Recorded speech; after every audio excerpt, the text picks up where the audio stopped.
Now let's take a look at what we are going to be expecting for the day on our GBPUSD. So if you are yet to subscribe and you've not done that yet, make sure you do what to click on the subscribe button, like, share, make your comments, and also make sure you follow the Telegram channel in order for you not to miss out on any updates. You'll find the link to the Telegram in the comment section. Now, guys, take a look at this movement right here on our GBPUSD. You can clearly see that we are in an uptrend move. Market is clearly trending to the upside. This is very much, but market is giving us a correct this this is our what's current trend by, and as you can see, the current trend is trending to the downside. It is trending downward, giving us a series of low and a lower high, then a low and the lower high. Then here comes the low. Market is currently playing a lower high.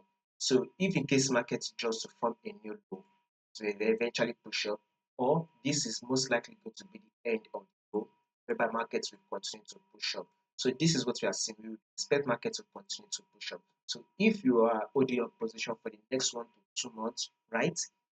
Especially if you are a position trader or if you are a swing trader, want to hold your position for the next 1 to 2 months, going for the buy and hold your buy position, because in the long run, GBP will still push up.